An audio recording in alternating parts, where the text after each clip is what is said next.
Dimitri asks, what is the value of authority in a world where everybody is a possible thought leader?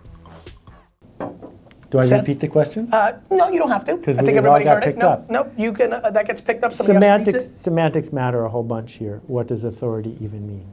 And I think the currencies of anybody who wants to make change happen right now are attention and trust. And they're in a virtuous cycle. You don't get attention unless you're trusted. You don't get trusted unless you get attention. There are other kinds of attention. You can, light yourself on fire in the street, but Sure. you don't earn trust doing that. So this attention-trust cycle goes around. The question then is, how do you get there? I don't think you get there by saying, how do I hustle a content media play to figure out how to get in front of people who never heard of me and somehow seduce them? I think you do it by being generous. I think that people tend to trust folks who step up before they have to. They trust people who keep their promises, especially when it's not convenient. They trust people who tell them the truth. And if you do those things, they're probably going to tell someone else. And then you'll get more attention and more chances to be generous. And the cycle goes and goes and goes. And guess what? It probably never ends at a moment when you say, okay, now it's my turn to take. We left the take part out mostly. You don't feel like you owe Heinz anything. You don't feel like you owe TWA anything. You just are in this environment where you know your attention is precious. You know your trust has been abused. If someone shows up and treats your attention with kindness and earns your trust every day, well then one of the byproducts will be they'll want to hear what you have to say next. Super easy to figure out why this guy and I get along if you've been watching this show, because that just wrapped up 184 episodes in one statement. 183. I know.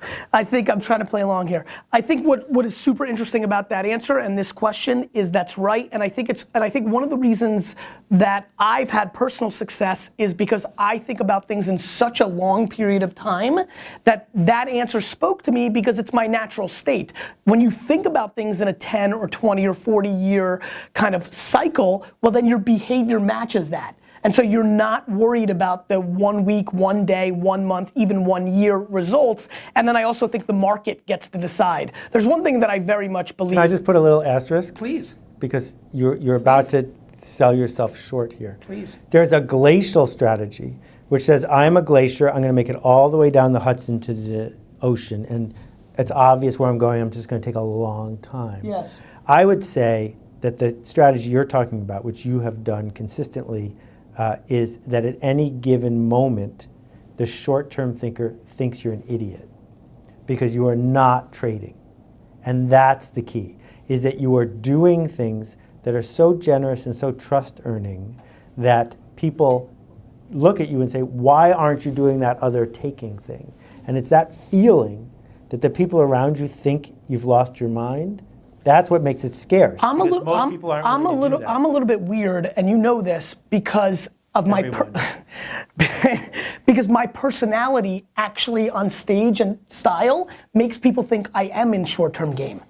You know, I recognize that my vibe at times comes across as the worst version of the things that you're referring to. And so it takes people a little bit of time to completely figure me out. As a matter of fact, I would tell you one of the interesting things about how I live my life is the reason I so deeply, feel infection towards you is I was surprised myself how quickly I judge people based on how quickly they get me or not. and I always wonder if I'm never sure if I do it on purpose, if the shtick is almost weirdly on purpose, or was it always naturally? I think it's naturally there based on what happened in school long before I thought about these things. But that's right, and so I think at the end of the day, the thing that really, really matters to me is whether Seth says it, whether I say it, whether the president says it. The bottom line is the market gets to decide. You know, when you make a book, when you write a blog post, when I feel like, at the end of the day, the market is the judge. And so when you think about who's the tastemaker, who's the authority in today's world, we clearly have mediums today. I mean, look what's going on here right now. You know, you thought about this. That's fine, but we're basically, it's incredible. We're doing live and production TV here. Think about this 20 years ago. You've been through the whole gamut. Everyone owns their own media company. It's crazy. One thing we need to amplify here, though, there isn't one market. There are many markets. Yes, agreed. And so you can sell to a market that wants you to be a pickup artist, hustler, whatever, but just please understand that's your market. Don't call me, because I'm not your market. And my argument is that most people, especially the people you want to be trusted by, don't like to be hustled. 100%. And I wish that a whole bunch of people who call themselves growth hackers and quantum blah, blah, blah would write on the wall, most people I care about don't want to be hustled, because being hustled makes you feel bad.